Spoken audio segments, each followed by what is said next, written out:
At least someone's giving Chelsea some attention this transfer window. Hey guys, it is Fynn here. That is of course FYNN, and thank you so much for getting me so close to 200 subscribers. I'd really like it if you guys could help me do that final push to get to 200 subscribers, which then I'll try to do a Q&A, a question and answer, where I will answer your guys' questions. So put those down below or ask me on my social media. That is of course Fynn Krause Football. You guys can check Instagram or on Facebook.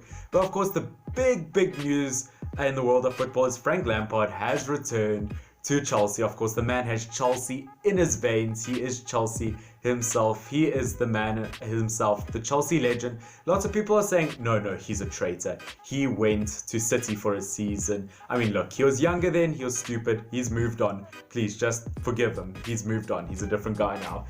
But of course, this is actually pretty big news because I don't think anyone understands Chelsea as much as he does. Look, he's only had one season of management, okay, and it was at Derby County. He did super well with them, almost got them promoted to the Premier League in his first season in charge. And of course, he did end up getting 6th on the table, which of course, I mean, with a 6th place position like that, he could probably manage Manchester United, my club. Oh, I know that one hurt. Let's minus a life over there.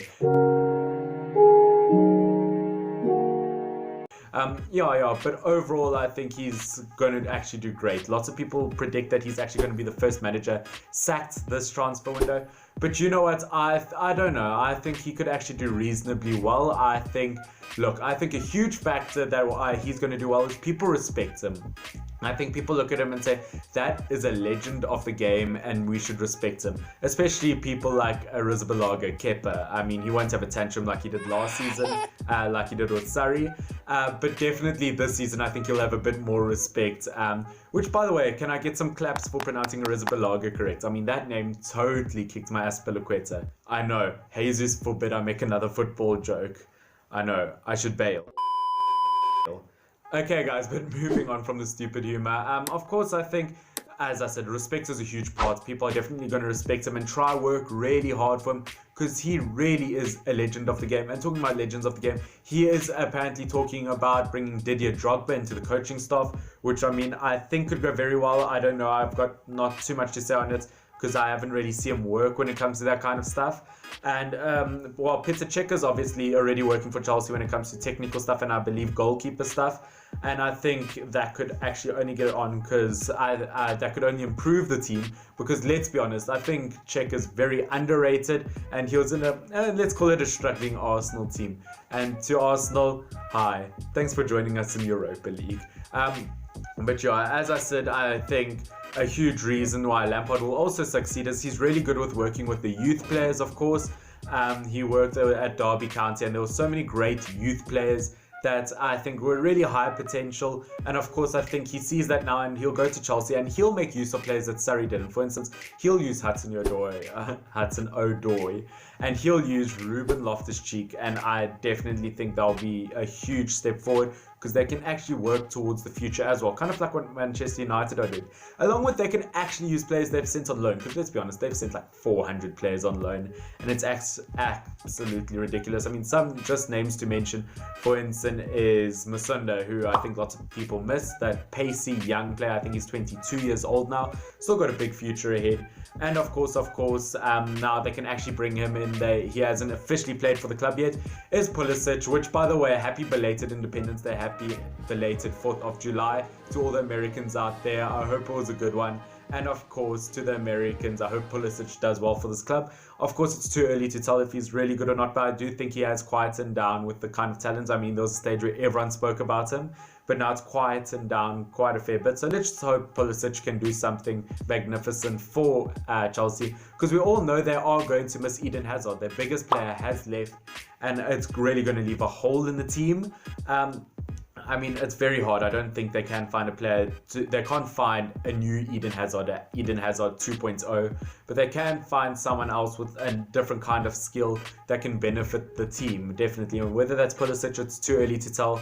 And of course, they can't get in any new players with the transfer ban. But luckily, as I said, they can still bring in lots of their players that are out on loan, like Kurt Zuma as well. No, this is Patrick. who's been on loan at Everton, at Stoke. And yes, as a South African, I am saying bring in Zuma. I know that's a very rare thing to say. I mean, proud South African saying bring Zuma back. But luckily this one is Kurt Zuma, so that doesn't impact me too much. That does benefit. But yeah, just overall, well, ironically, Kurt Zuma was also born in 1994, so yay, South Africa. But just overall, I think Kurt Zuma deserves a chance because the Chelsea team, as I said, is getting a bit older and they can't actually buy any great youth players, so at least they can bring players back on loan. And overall, they will, luckily, I think they can use Batshuayi. I think they should use Michy Batshuayi, the player a year ago now, geez, time flies, who kicked the ball into the post at the World Cup that bounced into his face. I think he did super well when he went to Dortmund, Valencia, when he went to Crystal Palace. I think he's still at Crystal Palace on loan now. I think he could do well. I mean, let's be honest, he's a lot better and he's moving a lot more forward than Higuain was. Higuain's moved back to Juventus. He's moved back like his playing abilities moved back. He's moved back like his hairline's moving back. He's moved back like Messi's chances of winning any kind of trophy with Argentina. I'm sorry, Messi.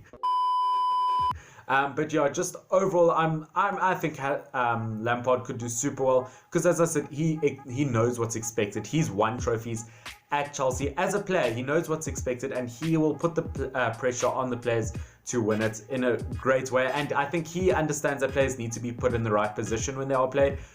Or at least when he does experiments with positions, he understands when it doesn't work and he puts him back. Unlike Kante, who I believe was a total mess up. Look, he's a great player as a centre midfielder, but he's a great player when he's a central defensive midfielder. I think that was the problem of Sarri. He moved him out of place, and that's just a no from me. He needs to go all the way back to that position. And overall, as I said, I think lots of veterans are going to have to come into place. I've mentioned this before, the fact that Pedro, you can see him in my one video I made, a video about great ex-Barcelona players. I think Pedro is going to have an impact on the wing there. Willian is going to have an impact. As I said, David Luiz, I think David Luiz definitely is going to have an impact. Those kind of veterans of the game are really going to have to hold the team and really carry them through, because lots of players are actually still leaving. Like, as I said, Eden Hazard, which if you guys also haven't seen, I've made a video about what I think about the move, if I think it will improve him. You guys can check that above. And also Olivier Giroud, I heard might move on, which is a big oof for them because they're losing lots of strikers then. But overall, I think, as I said, I think the huge factor that's going to impact Lampard is the fact that he knows what the pressure there is at Chelsea, what is expected at Chelsea. He understands youth players. He understands how a team works because he is a great footballer. I mean, nothing against Sarri, but he only just won his first trophy. I mean, I'm not taking anything away from that. I'm just saying Lampard knows what success feels like. Therefore, he might have that stronger drive for it. That's just my opinion about it. But overall, I think Chelsea can do amazingly well. And their first game, of course, is against Manchester United, which, guys, how often do you guys get to say this? We are going to watch Frank Lampard's Chelsea versus Solskjaer's Manchester United. I think it's going to be an absolutely amazing game. I won't make any predictions yet because this season I want to start this new series where every week I upload a video with my predictions for the Premier League week, and I say the results that I think will happen throughout that week, and I review the previous week's ones. And I think that's a really good concept. I'm looking forward to making those kinds of videos. But overall, what do you guys think? As I said, respect is a huge part in this. People respect Lampard, but only time will tell itself. It's never a definite thing that he's going to succeed or not. I mean, that's the only thing really about life itself. Nothing's unpredictable except for the fact that things are unpredictable. Except for Arsenal, they're always going to be in Europa League. Otherwise, guys, you can tell me your opinions on that. Of course, subscribe to Fynn Krause Football if you did enjoy, and if you are new, and hit that bell notification to be notified when I do upload videos straight away. And of course, my social media, Fynn Krause Football on Instagram and Facebook. And I do want to do a Q&A, a question and answer, where you guys ask me questions in the comment section down below, and I will answer them in my video for 200 subscribers. But guys, this has been Fynn. FYNN. Stay awesome. Cheers.